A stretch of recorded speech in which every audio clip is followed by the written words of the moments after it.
My alarm goes off at 4:57 so that I am, I have like a minute to be like, oh, what is happening? And I come downstairs and I make coffee, and I have the same mug that I use every day. I make 0 decisions in the morning. I probably don't make any decisions until 10 a.m.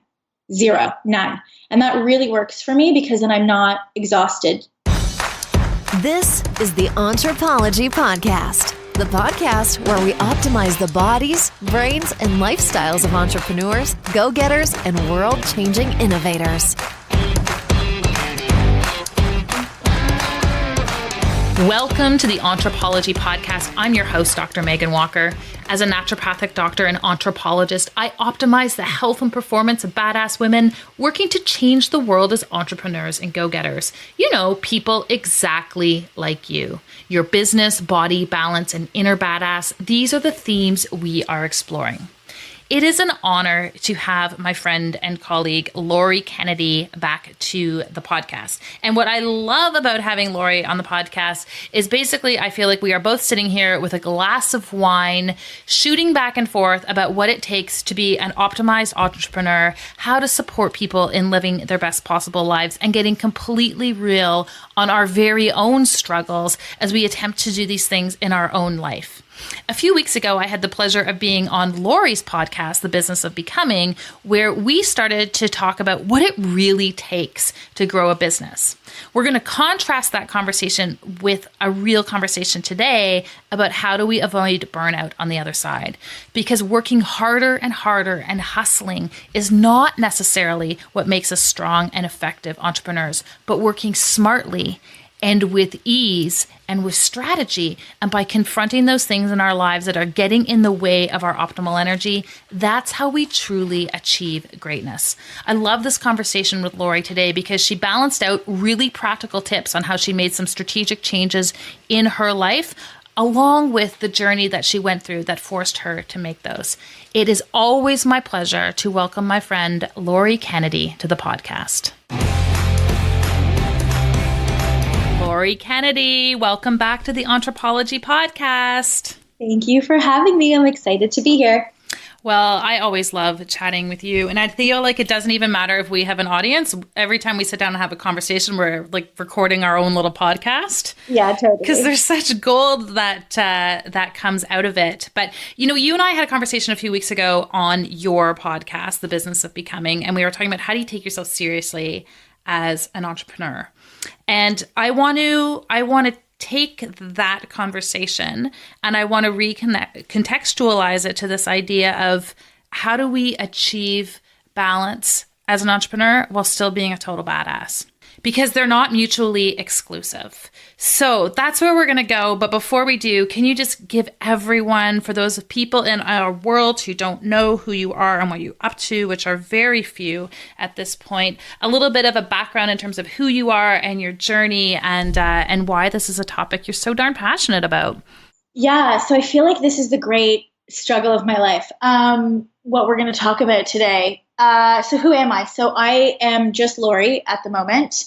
And I run a company called Lori Kennedy Inc., but really the Wellness Business Hub. And we work with alternative health practitioners by providing them with business training and personal development strategies, tools to help them grow their businesses online. And I started off as a personal trainer, and then I went to become a nutritionist, a registered holistic nutritionist, and I did that full time for 7 years while getting married and having 2 babies and then getting a divorce. And now I am here, and we are, running an online company with a team and like thousands of community members and clients, and just being so inspired every day by my clients who are literally jumping out of their own comfort zone, like parachuting out of their own comfort zone, that it really inspired me to like up my game because I felt like to be a good leader, I had to really hold that space. And we'll dive into that a lot more. But it really was my clients who were gaining momentum by leaps and bounds that really held a mirror up to my own behavior and just my own day-to-day that really caused me to like kick it up like 10 levels. I think that for people who know you and know the intensity with which you deliver and produce, hearing you say that you need to kick it up 10 levels is probably deeply disconcerting for them. So can you give some context to what it means to kick it up in that way? Because there's the perception in the online space. And for those of you who are like, I still don't know who Laurie Kennedy is, because maybe they're not in the healthcare practitioner online space. Laurie's built this empire, and she literally helps thousands of people. And she is totally prolific at putting content out into the world. And that's why I said, for those of you who know are going to stop in their tracks when you're like, I'm up in the game, what does that mean? Because our audience is entrepreneurs, and they're constantly wanting to know how they can up it. And sometimes we feel like we're already there and there's nothing left to give. So what did you shift? So it's really personal. Like it's, the business is good. Like upping the game from the business is just staying focused and actually doing less. Like it's an interesting, and maybe that's another conversation for another day, of like doing less to grow faster. Because that's a big lesson that I've learned over the last 6 months. But upping the game for me in the context that I was saying it before was it's personal. So I have 2 kids. I am divorced. I have my kids a lot. My kids are super active, and I am a highly sensitive person, and I'm intuitive, and I'm an empath, and I take on all the feelings and all the things. And my personal life, it's really personal. Like it's from my personal life is really what I meant by that. There's been a lot that's gone on behind the scenes, personally, and my body has been greatly affected by that. And before we hit record, you asked me what I was super jazzed up about. And aside from my Facebook ad course, I said the fact that I've been able to sustain 4 days a week of heavy, hard, weight workouts plus cardio and doing all the other things without my body tanking is a first for me in a decade.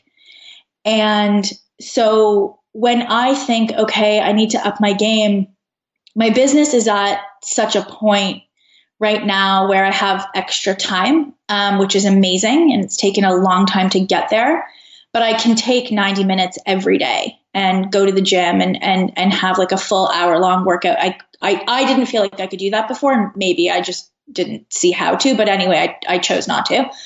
But my business is at a point right now where where I felt like I needed to improve my habits and add some additional health strategies, stress reduction strategies, so that I could be in tip-top shape to grow the company and also to hold space.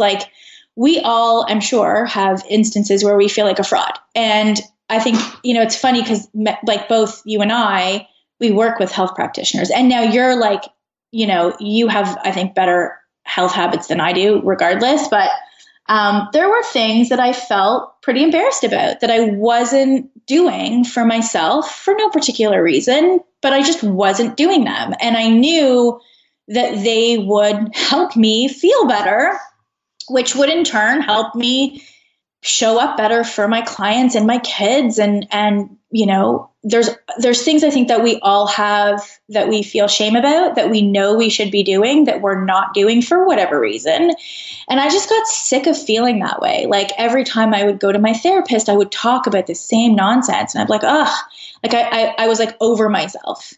And so the question really was, she's like, well, why aren't you doing them? I'm like, I don't know. Isn't that your job to figure out why I'm not doing them? What we came up with was that I was making it too big of a goal. And so specifically around, let's just say, meditation, one of the things, every day I have to meditate 20 minutes, blah, blah. And she was like, well, why don't you just start with once a week? And I was like, oh. And it's so funny because I love overachievers. I coach people for a living, right? I have for since 1999. I've done this for a living. I was like, yeah, okay, fine. Right. Cause then it's well, of course I can sit quietly for 5 minutes once a week. If I can't do that, I should close up shop right now. Right. Kind of thing. And so she made it to be so easy for me that I felt like more of an idiot and more of a loser if I couldn't do it than if I did it. And I think part of the reason that I don't know why I wasn't doing it. I don't know that it's a big block that I need to uncover. It's just I wasn't doing it.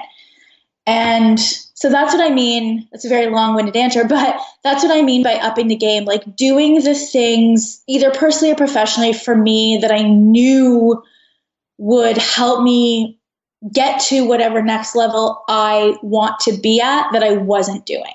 Fair enough. And so what have you changed?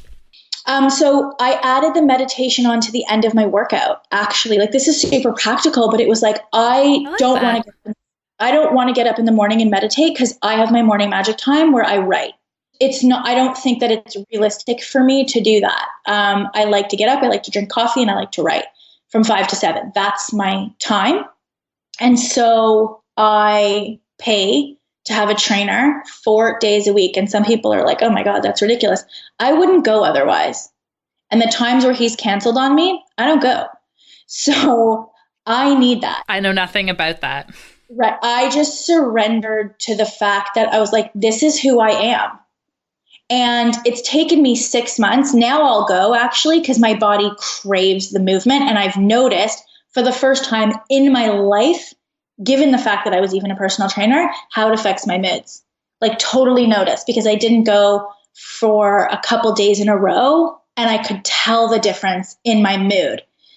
So that was a huge eye opener for me. But what have I changed? Like, I honestly just surrendered to that I get to do it my own way, which sounds so simple and sounds so ridiculous, but it's, even though I do march to the beat of my own drum, I still get affected by society and cultural norms and like what everybody else is doing. And the fact that I thought I should wake up and meditate right away because isn't that how you do it, kind of thing? Isn't that what all the big entrepreneurs do? Right. Or whoever meditates, like they wake up, they meditate. And I didn't do that. And so what I did was I actually attached it to the end of my workout. And so we finished my workout 5 minutes before the hour so that I have a meditation app, and there's 5-minute meditations, and I sit in the gym on the floor where everybody's stretching, and I close my eyes, and I don't care if people think I'm ridiculous. I don't care. And I sit there and I meditate for 5 minutes, and then I stretch and I leave. Because I attached it and I told my trainer, you need to hold me accountable to this. Like, so we end 5 minutes early. And so because I've done that, and now it's one thing, now I just go to the gym.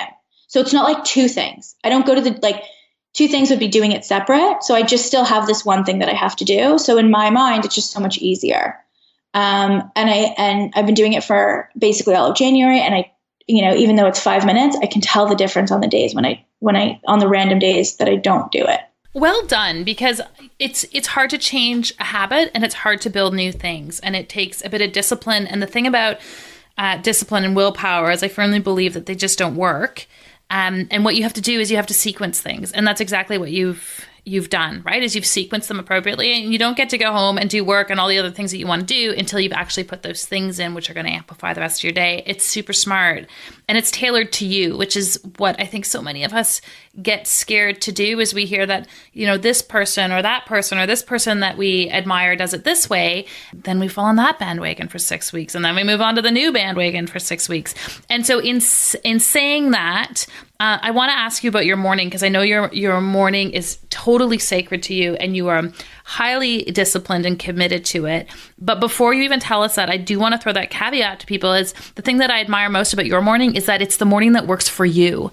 And it's not the morning that works for me, because we're not the same person. Right. So I'm asking you to share your morning with us as inspiration for people to curate and create a morning that works for them. But can you share with us a little bit about what yours is and why it works for you? Totally. And I love that you sort of gave that disclaimer, because I think one of the traps that I fell in, just even to bring it back to like the meditation at the gym or the eating even, or just in general, like I am not immune to like looking at other people and seeing what other people are doing and assuming that that's what's going to work for me. I'm not immune to that. And so it's taken probably far longer than it should have, but regardless, I'm here now, where even in listening to my body in terms of the food. So like eating more carbs than probably than what keto or whatever, it doesn't matter. Like whatever is recommended works better for me. So it's just right now, today, whatever. So in just saying that, like, listen, as I share the morning, it's because I need the sanity first and foremost. So if you're someone listening to this and you're like, my mornings are a gong show, you don't necessarily have to do what I'm doing, but just figure it out so that they're not a gong show, right? So that you start your day from a calm place. And not every day starts from a calm place. This morning was not a calm place, but more days than not are. So I get up at, my alarm goes off at 4:57 so that I am, I have like a minute to be like, oh, what is happening? And I come downstairs and I make coffee, and I have the same mug that I use every day. I make 0 decisions in the morning. I probably don't make any decisions until 10 a.m. 0, none. And that really works for me because then I'm not exhausted from making decisions. Even from like the kids' lunches and all of that, like that gets done the night before, what they're eating, like there's no decisions that are being made in the morning. I eat the same thing every day, and I know that's not great, but it works for me. So from 5 to 7 a.m., I work. And so what that consists of is writing an email or writing some type of sales copy. That goes first, so that at least if my day goes sideways, which I have 2 kids, it does, I know that I've promoted something that I'm really proud of that can help my community. So that happens every single day, rain or shine. Does it happen on weekends? Sometimes. Usually 1 out of the 2 days, it really does. And I don't set my alarm necessarily on the weekends, but my body is so... I've been doing this since 2012. So like my body is so in the rhythm of waking up that early. I also don't go to bed late. And my kids know that I've talked to them about this. My morning time is my meditation. It's my sanity saving time. And so they're old enough now. This didn't happen when they were little, but they're old enough now that like they don't even want to talk to me on the weekends in the morning. They just want to go like watch an iPad or do whatever. So if there's stuff I need to do, then for sure I'll do it. I'm not someone who's like, no, I do not work on the weekends. If I need to, I will. My intention is to not work on the weekends, but I'm also the CEO of a company, and sometimes that has to happen in order for us to like hit deadlines. So from 5 to 7, I have coffee and I write. And then from 7 until 8:30, I'm mummy. So we do lunches, we eat breakfast together, we pack bags, it's winter, so we look for hats and gloves that are lost that we can never seem to find. And we walk out the door at 8:15, I drop them off at school, and I go right to the gym every day, Monday through Friday, right to the gym. And I'm at the gym from 8:30 until my training session ends at 9:30, and I have it blocked off in my calendar until 10. So that I don't have to rush home for 9:45 and do a meeting or have a call or whatever. So I have my schedule blocked until 10. I come home, I have a shake, I review my day. My day goes from 10 until 3. And then I turn back into mummy. And that's my day. So I really don't make any decisions, including training, which is also why I hired a trainer, because I don't want to expend that mental energy figuring out my own workouts. Like, in my mind, I have every day 10 units of energy. And depending on how the morning goes, I might start my day with like 2 units left because I got kids and there's no one here to help me, right? So I needed to alleviate any extra effort mentally by delegating and outsourcing to anyone and everyone I could so that I could have units of energy for my children and for my company and for my clients. And yeah, it costs me money, and I'm luckily now in a position to be able to do that. But that's the way that I think about it. And that's my morning. Well, and I love that. And you're talking about zero decisions. And I want to point out for people, this isn't just Lori's brain that will expend too much energy making decisions. The research is really unequivocal around this notion that we have a finite number of decisions that we can make in any given day. And if you're going to waste them on menial things like what socks should I pair with my blue pants, there's less room in your brain you have to make decisions that actually matter. The opportunity cost on stupid decisions is actually quite high. And the ability to make those decisions in the evening when you shut down for the day is usually much easier. So I think that's just such a really key and important hack that you've put in there in your own life in terms of supporting and achieving balance. And the topic that we really wanted to get into today was burnout. And how do we avoid burnout? Because I know our conversation often with practitioners in particular is like, guys, you have to step into this and take this seriously. It can't be your hobby. You can't dabble at it. You can't kind of get around to it. And so where is the line between burnout and balance and taking your business seriously and showing up in a real way? Like, how long did it take you to kind of figure out that rhythm for yourself? Well, up until yesterday, if I'm being totally honest, no. But like, I think that I only had the awareness in so much as the season that I was in, right? So I'm in a season right now where things are like, from my business perspective, like it's so clear to me. And, 5 years ago, I had no idea what I was doing. And so I was just doing everything that I could, fully neglecting my health, because the business took priority. And I knew that, and I was okay with that. And to be honest, I probably wouldn't go back and do it any differently because it got me here. And so I think that depending on the season that you're in, you got to pick the priorities. So I don't love the word balance. I think priorities for me work better. So once I recognized that I was expending too much energy on things that didn't help me get ahead, either personally or professionally, that was a big aha for me, in terms of simple things, grocery shopping, food choices, what to wear, workouts, like all the things that we don't really realize we're thinking about, but we are. And I was last year, for example, was a hard year. It was the first year that my son played like super competitive hockey. So I only started to live in a hockey arena last year. I mean, he played before, but last year we legit like 5 days a week lived there. I don't mean actually live there. I just mean we were there every day. You're Canadian. We knew what you meant. Yeah, I'm Canadian. I felt like I got hit upside the head because my day starts at 5 and my work day would end at 3 or 3:30, but then I would have like a whole nother day because the kids would come home and they would have to eat, and then we'd be out at an arena and we wouldn't get home till 8 o'clock, and bedtime wasn't done till 9 p.m. And it was me, myself, and I was done, like done. And I wasn't ready for it. And therefore I didn't have supports in place. And I was like, I am not repeating that year again. That was just last year.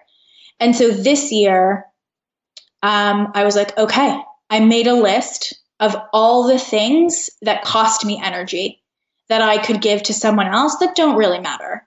And I did that. And like, I just slowly worked down the list to get rid of all of the mental chatter and energy and decisions that I actually don't care about and that don't hold any sort of self-worth to me at all. And I know for some people it's different. This is me. I don't care if I bake the cookies as long as the cookies are baked.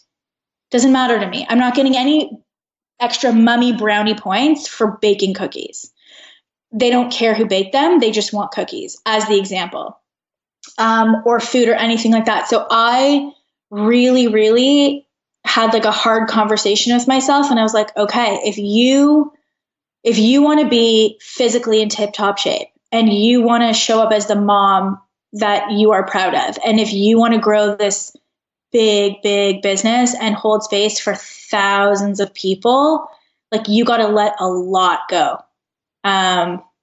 And that's to avoid burnout at this stage. For me, that was the only way to do it, because there's not enough units of energy in my day to give to all the things that are required to have an awesome life. Well, and I really believe strongly, I talk to my patients about this, that I believe that burnout is the product of our limiting beliefs. And those limiting beliefs mean things like, well, I'm not enough if I'm not there every night for pickup, or I'm not being a good mom if I'm not at every single activity alongside my husband, or vice versa. Or this notion that we as women have to do it all, I think is a massive source of burnout for so many. And every family is set up differently. As you have alluded to, you're doing a lot of these different things on your own. And I know we probably both have women in our communities where they feel like they have to bear the brunt of work at home. And I also suspect in a lot of those situations that's self-imposed. Right. But if you are going to bear the brunt of it, like you've talked about some really key strategies to be able to start to offload things. And that doesn't always mean outsource things. It often is just the time of day in which you make those key decisions. But you kind of have to be willing to rip it all apart and start from scratch. For sure. And that's basically what I did. Like I was attached to picking my kids up, and listen, I'm a nutritionist. Like one of the biggest things for me was like, you should be able to cook and feed your family healthily. Sure. In a perfect world, yeah, I should be able to do that. But for 2 years, that wasn't happening because I didn't have units of energy at 4:00 to do that, because my day was already 11 hours long, right? And so, sure, should I be able to? Of course. Can I? No, actually, I can't. And so I had to really let go of a lot of those like shoulds in favor of my sanity, quite honestly, like my actual well-being. Not even just from a business perspective, because that's easy for me. Like the business stuff is easy. Like I can power through. But even with that, like I stopped powering through, I gave myself permission to be like, you're tired, stop. And that didn't make me a bad person or a bad like business owner. If I didn't, if I took 2 hours to watch some TV when I was like exhausted. But yeah, I had to release a lot of the shoulds. And I think that comes from cultural norms too. And I don't talk about it openly, like, because I felt like kind of embarrassed that I wasn't able to do all of the things. But I'm not. I'm just not. I actually want to do very little. I want to do now that I've like, ooh, this is good. This is having me feeling good. Like I said, this is the first time in a decade where my body hasn't tanked after really, trying to do the workouts and do the work and be everywhere with the kids. Like this is the first time. And I think it's because I let go of a lot of the shoulds and acquired help to do all the rest of it that doesn't need me personally. And I know a lot of women in my practice where when I ask them, I asked people to categorize. I did this with our mastermind group as well. And we did something similar. We both done strategic coach. And we looked at that as well, where we look at tasks and things during the day. And there's a lot of things that we're completely capable of doing at a high level of execution. We're actually quite good at it. But it just, you don't love it. It doesn't light you up. And those are things to get rid of. And I talk to women about that in my practice. And my favorite situation is when people have they've got teenagers and they're still caught in this situation where they're doing everything for their kids because they believe that they should, including the things they don't love to do. And having mature kids is such a fabulous opportunity to start to offload some of these responsibilities that we take on as women. I think we have like multiple genetic generations of duty built into us as women and shoulds built into us as women about what it means to be a good mother and what it means to be a good woman. And I really want to disrupt that way of thinking. I'm very happy to interrupt that genetic lineage for my girls. I don't want them doing things because they think they should do them. I want them to do things that light their soul plus clean their room. And be like a good steward of personal items if they're important to them. But it's the same. It's like, the way that I think about it, and I had to really sit with this. And this was really hard for me, specifically like hiring a housekeeper. I don't know what the block was around that, but like it was really hard. And now that I have one, and it's made my life, like it's enhanced all of our lives, like my kids' life and like my life. And, I think also too, like it's this, for me at least, I don't want them growing up not having any responsibility. And it's this fine line, but I want them to have responsibility because they actually feel pride in what they're doing, because they know that is what being a good adult is, not because they should. You know what I mean? Like being a good person in the world is not because they should. Mm-hmm. And this is, to be clear, not absolving you of adult responsibilities. It's just finding a new way to deal with them and a new package with which you can deal with them. So what's going on in my brain right now is like, you're listening to this and you're like, okay, but I don't have the financial resources, or how do I actually start to offload this? Like, so I'm trying to think of ways that could be of service to you. And I think the best way to start is if you have a family of any kind, whether that's like a spouse or kids or even an immediate family, I would sit them down and I would make a list of all the things that you need help with. And here's the part about taking yourself seriously that we haven't gotten to yet. You need to this has been my experience, and this is the experience of working with people who are growing businesses, like who are there and who are growing businesses online. You have to prioritize the time that you need to do the work. And often it's 10 plus hours a day. Like let me just say what it is in case anyone's under this illusion that you're going to do it in 2 hours a day. And so in order to do that successfully without burning out, you actually should get rid of all the other things. And the only way to do that is to ask for help. And so if you don't have the financial means to hire people, then you have to go to the next available source, which is friends and family and neighbors. And you put your pride aside and you put your ego aside, because the mission of you building the business should outweigh your pride and your ego. And so writing a list of the things that soak up your time and soak up your energy, and getting them off your plate and asking people to help you, even if that means that they're doing your laundry once a month, it's still one time. You don't have to do it. That's 3 extra hours, right? And that's energy that you don't have to expend. And so that's part of taking yourself seriously, is sitting down with your loved ones and being like, I'm on a mission. My purpose in this world is to do this. And every time I have to do grocery shopping or laundry or this or that, it takes X units of energy. And therefore, I don't have what I need to have to grow this business, to grow this business, to change my life, to change our lives, and to change my clients' lives. And so if you don't have the financial resources, then that's where I would start. And to be told, like, I'm no BS, if you are listening to this and you don't do that, I mean this with all like love, good luck to you in building your business. There comes a point in time where you have to just sort of surrender to what it's going to take and just do it. Absolutely. Absolutely. I love that advice. And the one thing I'll often get people to do is really first and foremost for themselves, identify their high energy times during the day. And you've done that, right? You're like 5 to 7 is my time.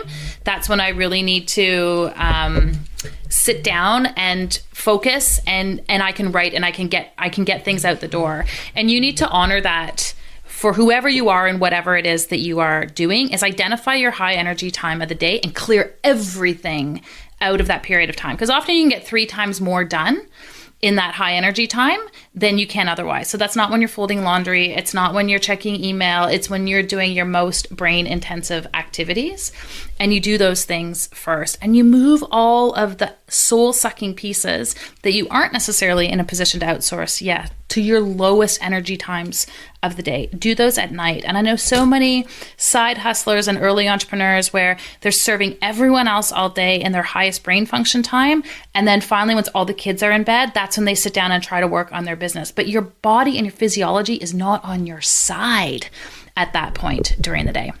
Yeah, no, for sure. And that was one of the biggest things that I did early on was I realized, okay, when can I do certain tasks? And the writing just comes so much easier to me in the day.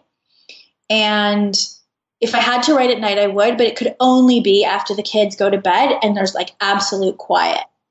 But yeah, I think, in terms of taking yourself seriously and burning out, I think so many of us, myself and like me included, I was still I felt at times like I was walking through like a haze, and I was just following the structure of what everybody else said to do. And I didn't really stop and think for myself, this catchphrase, like, how do you want to feel? Like, I knew it, but at a very surface level. Like, I didn't really spend time thinking about what would get me there. Like, I knew how I wanted to feel, but what would actually get me there? Because that's scary, because that might mean not hanging out with certain people. That might mean, having to have hard conversations with other people. That might mean having to ask for help, like all of these things. But at the end of the day, the people that take on that, whatever that is, the hard, the risk, those are the people that grow really big businesses and are really successful personally and professionally. Right? You don't get to a high level by taking the easy road. It doesn't work that way. No, it definitely doesn't. And I had a great conversation with Andrea Nakayama earlier today, and we were talking about the difference between ease and easy. Yeah. Right. And we both acknowledge that like this is not an easy path. And so if you're one of those people where you're like, oh, I just make decisions because I follow what's easy, and that's how I know I'm on the right path, I'm like, oh, sister, you are in the wrong neck of the woods now, because easy is not what this is about. But promoting ease, absolutely, they're two different concepts. Yes, totally. And one of the things that my mentor said so long ago, which has totally stuck with me, is it's simple. It's just not easy. Mm-hmm. It's the same vein, right? Like I always say, take the path of least resistance. Because if you're constantly resisting, and then you go and you're like, oh, I'll just take the easy way, you're still resisting. So it should feel like the path of least resistance or with ease, but it's not easy. It's not easy. It's not easy physically. It's not easy mentally, and it's not easy emotionally. And I heard you say this a few times about the things that you feel like you should do, or the shame or the guilt that you felt. And I've often heard you talk about the fact that you don't live in a space of guilt. But you did mention shame. How did those two emotions, how have they served you on this journey to where you have become as an entrepreneur, but also as someone taking responsibility for your life? I don't live in that space for long. I definitely feel it. And it motivates me to change. And I think that is what separates people like me and you and people who are successful personally and professionally, because we don't sit in the yuck feelings. We feel them. And then it's in our nature to be like, okay, I felt this one too many times, so now I'm actually going to do something about it. And depending on what it is, I either do something about it faster, or if it's a bigger thing that I need to get over, then it takes me a little longer. But for me, shame has fueled me to become a better person. Where I'm acutely aware of, and I learned this from Brené Brown, and I forget what book it was, but she had a book about like shame for like in terms of parenting. Like, do you make your kids feel guilty, or do you shame them? And there were so many examples in the book. Maybe it was like Daring to Lead for Parents or something. I don't know. But there were so many examples in the book where it really identified the difference between guilt and shame. And if I feel guilty about something, then I will own it. And if a conversation needs to be had, then I will have it. Shame is for me, it's the inner work. Like if I feel guilty about something, then I probably wasn't just in my right mind. Like I said a dumb thing, or I just wasn't in my right mind. And so I'll own that and move on. But shame, like for me, shame is a serious trigger that I need to dive in and do the work. Yeah, absolutely. And I feel like shame and guilt both for me create friction.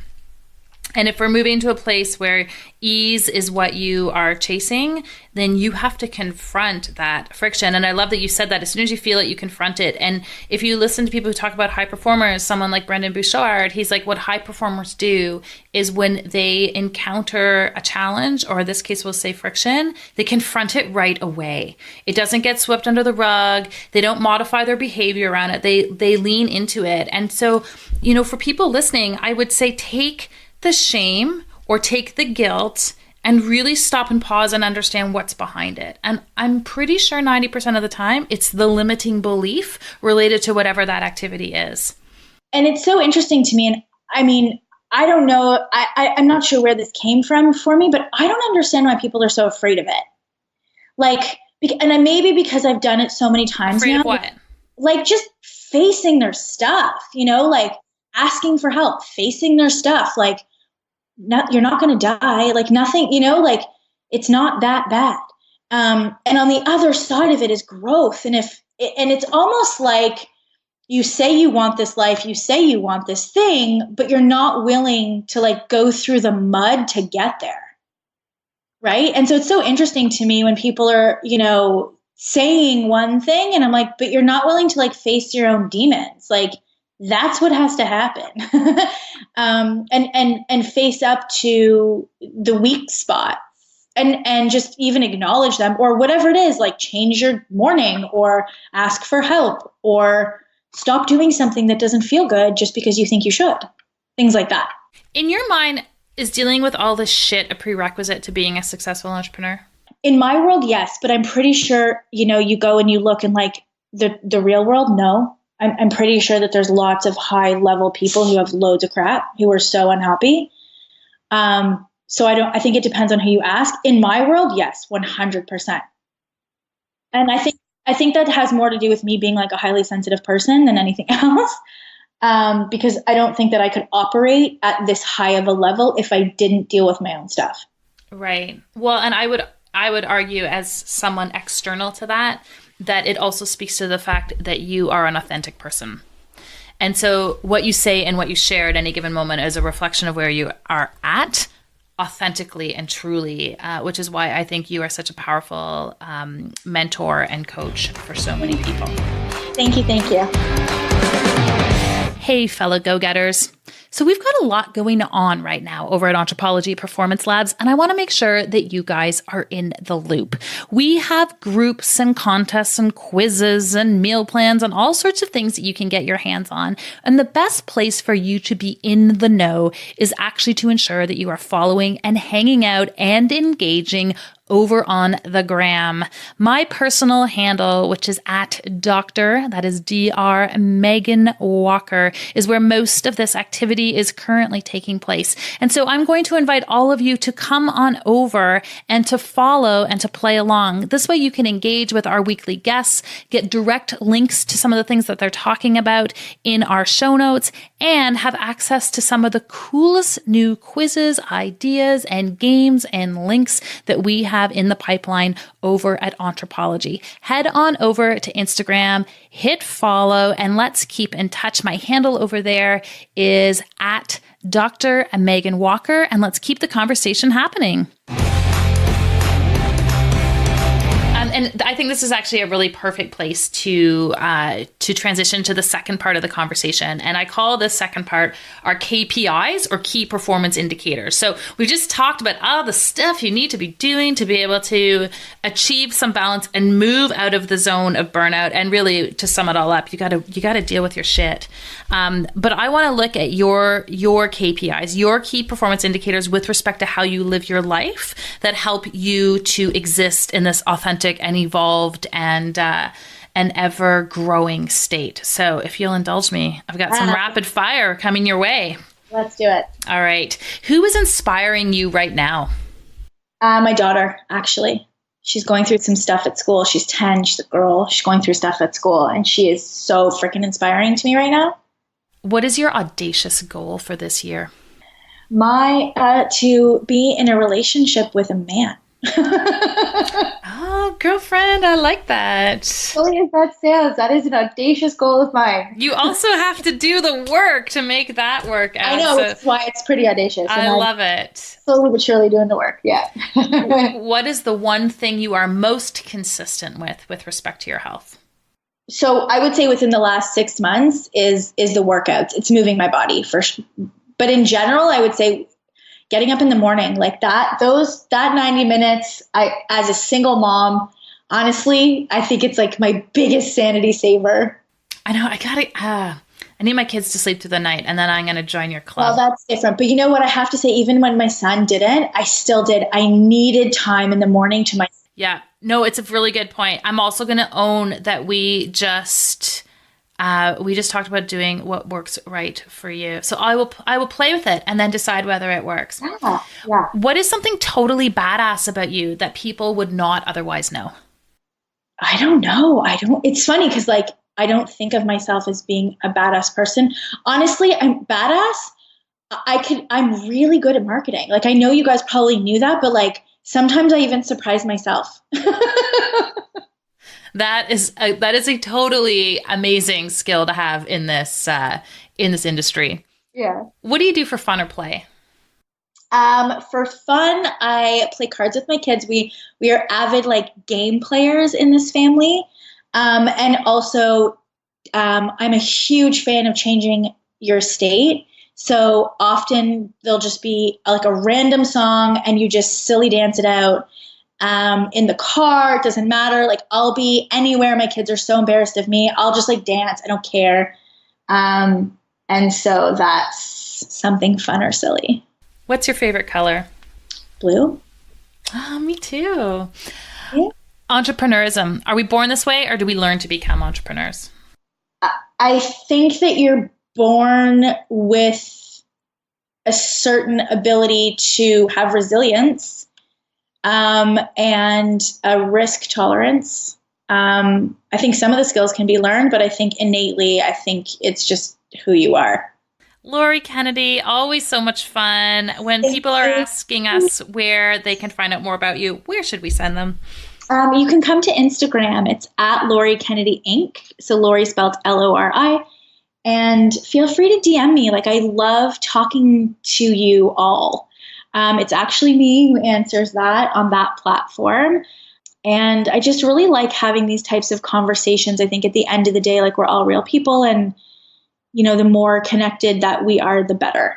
Amazing. That's why you are a marketing genius. Imagine that, connecting to real people in an authentic way. Lori, thanks so much for being here. Like always, it was a total pleasure. Thank you for having me. If you enjoyed our conversation and would like to hear more, head on over to Stitcher or iTunes and subscribe to the Entrepology Podcast. We would also really appreciate a quick review. When people have their health, they can change the world. Let us keep you healthy and you go change the world.